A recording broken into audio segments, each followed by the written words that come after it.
The Xbox Lockhart has been rumored for about 2 years now, and leaks have been ramping up over the past month or so. They ramped up so much, in fact, that Microsoft were basically forced to reveal the console in full, officially called the Xbox Series S. Now, after a flurry of activity over the last few days, we know the crucial launch information for Xbox's next generation that we've been waiting for months. Here, we're going to focus on one of the two consoles they'll be entering the 9th console generation with, and talk about the key things you should know about the Xbox Series S. Form factor.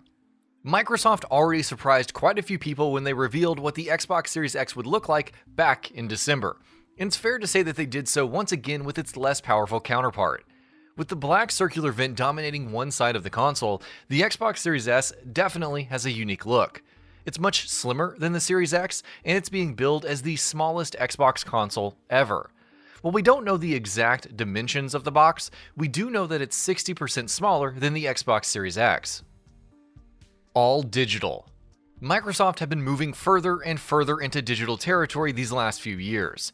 It started with the Xbox One S All Digital Edition, and for next gen, they'll be continuing that trend.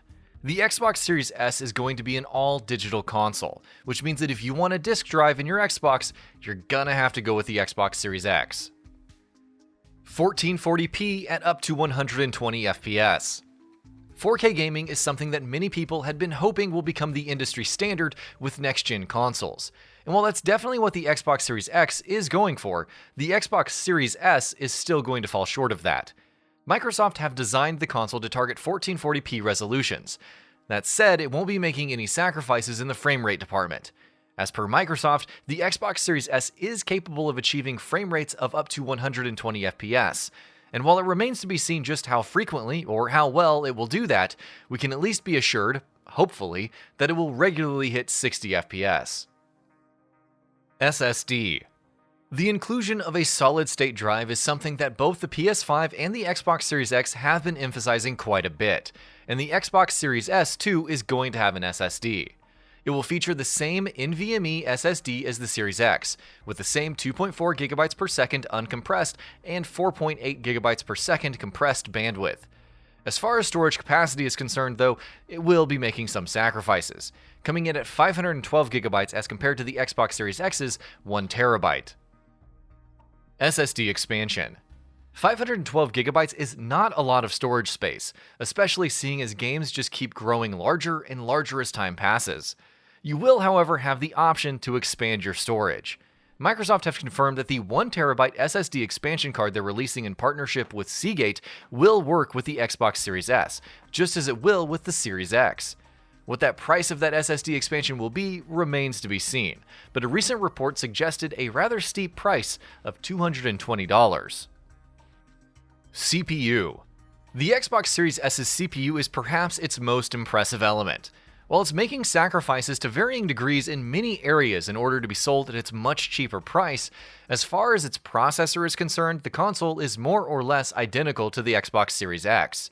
It has the same 8-core AMD Zen 2 CPU with a nearly identical bandwidth of 3.6 GHz, which comes to 3.4 GHz with SMT enabled, as opposed to the Series X's 3.8 GHz or 3.6 GHz with SMT enabled. GPU. While its CPU is impressive, the GPU is probably where the Xbox Series S has taken the biggest hit. Though built on the same RDNA 2 architecture, the Xbox Series S's GPU has 20 compute units at 1.565 GHz, as compared to the Series X's 52 compute units at 1.825 GHz. In terms of clock speeds, this comes to 4 teraflops, which is significantly lower than the Xbox Series X's 12.15 teraflops. 3 times the GPU performance of Xbox One. Just because the Xbox Series S is going to be noticeably weaker than the Series X in the GPU department doesn't mean it's not going to be next-gen. Microsoft have stated in pretty explicit terms that its GPU is still a huge step up over current-gen console hardware. In fact, Xbox Series S's GPU allegedly offers 3 times the performance of the Xbox One GPU. How accurate that is in practice remains to be seen, but here's hoping it will be enough to be able to keep up with what developers will need to make true next-gen experiences. RAM. Xbox Series S's RAM too makes some sacrifices to ensure a cheaper price for the console. It has a 10GB GDDR6 RAM, which is split across two pools. One is an 8GB pool which will run at 224GB per second, while the smaller 2GB pool will run at 56GB per second. While we'll need to wait and see how this affects development of next-gen games, the hope remains that the RAM won't prove to be a bottleneck for developers. Ray tracing, VRR, VRS, and more.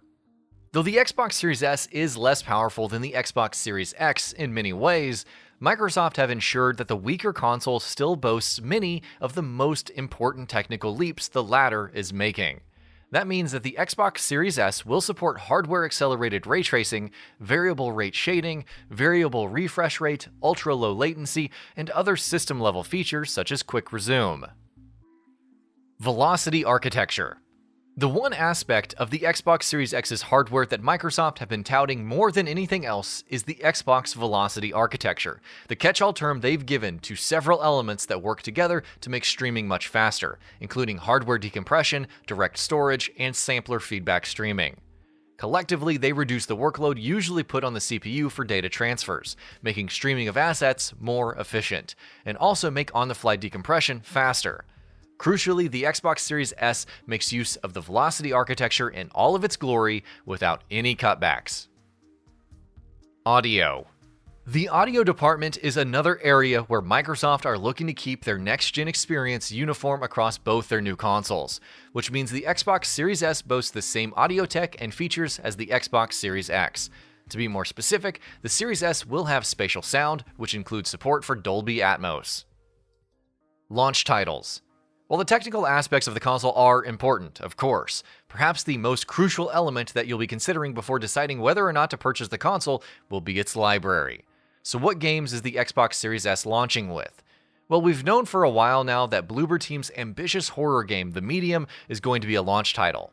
On top of that, recently many other games have also been confirmed as launch titles for the Xbox Series S and Series X, including the likes of Watch Dogs Legion, Assassin's Creed Valhalla, Yakuza Like a Dragon, Dirt 5, The Falconeer, Tetris Effect Connected, and more.